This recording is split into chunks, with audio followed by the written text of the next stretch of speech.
Hi, my name is Catherine Larson-Nath. I'm a pediatric gastroenterologist at the University of Minnesota. I'll be presenting the first in a two-part series on malnutrition in children with chronic disease.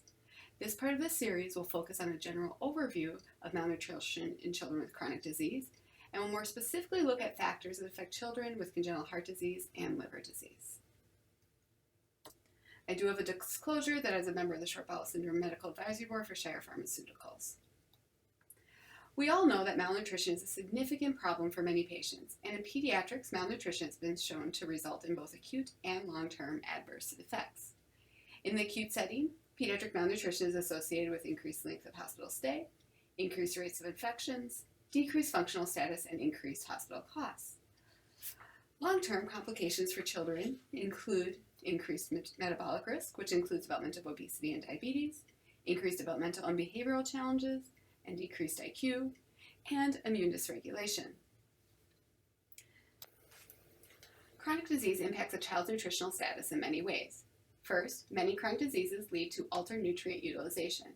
An example of this is the increased baseline caloric need, as is seen in children with heart failure, or malabsorption, leading to increased losses, as is seen in children with chronic liver disease.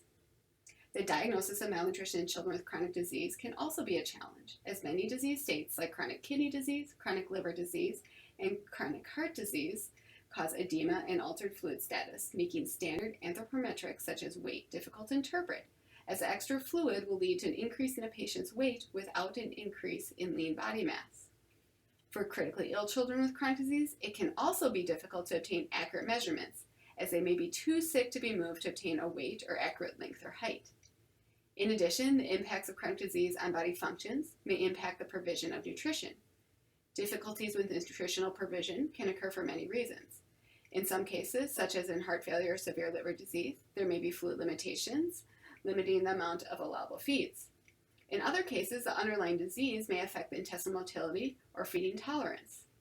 Nausea and decreased appetite are other reasons that some children with chronic disease have difficulties taking in adequate nutrition. All of these factors are important to consider when assessing a child with chronic disease and their nutritional status and developing the optimal nutritional plan. Now we will more specifically review malnutrition in children with congenital heart disease. Depending on the study and methods used, the rate of malnutrition in children with congenital heart disease ranges anywhere from 15 to 64%. Children with congenital heart disease have increased resting energy expenditure compared to healthy controls, which increases their nutritional requirements. And while they have increased nutritional requirements, nutritional provision can be difficult for children with congenital heart disease for many reasons. Many children with congenital heart disease have limits on the amount of fluid they can tolerate. They also may have decreased blood flow to their intestines, leading to vomiting and intolerance of higher osmolar feeds. Medications that some children with congenital heart disease require, such as vasopressors and prostaglandin, can also alter intestinal blood flow and lead to limitations in the amount of feeds that a child can receive enterally. In the postoperative period, children with congenital heart disease remain at risk for malnutrition. Risk factors for malnutrition during this phase include frequent stopping of feeds due to procedures or intolerance, fluid limitations, the possibility of vocal cord paralysis, which may lead to decreased oral intake. Postoperatively, children with congenital heart disease are also at risk for developing a chylothorax, which limits the types of enteral feeds they can tolerate. And for children with single ventricle disease, they are at risk for developing a protein-losing enteropathy. When assessing the nutritional status with congenital heart disease, certain factors need to be considered. Standard anthropometrics such as weight may overestimate lean body mass due to the edema and fluid overload that is common in these children. Children who are very ill may also be too unstable to move, therefore obtaining weights and lengths is sometimes challenging. Other methods for assessing malnutrition, such as using bioelectrical impedance and assessment of the phase angle, may better represent overall nutritional status, but further research is needed to fully determine the place of this modality in routine clinical practice. When assessing the nutritional needs and nutritional provision for children with congenital heart disease, several studies have demonstrated that standard resting energy expenditure equations, such as the Schofield and World Health Organization equations, are not adequate, and therefore should not be used in isolation for children with congenital heart disease. Many studies have also shown that preoperative nutrition improves postoperative outcomes. Much of the data is limited to single-center protocols, so there are no national recommendations except for children with single ventricle heart disease.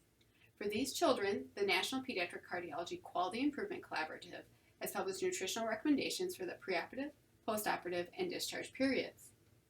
In addition to preoperative nutrition improving operative outcomes, preoperative nutritional status is correlated with improved postoperative outcomes, and early postoperative nutrition is associated with earlier time to full enteral feeds, decreased gastrointestinal complications, and improved anthropometric measurements.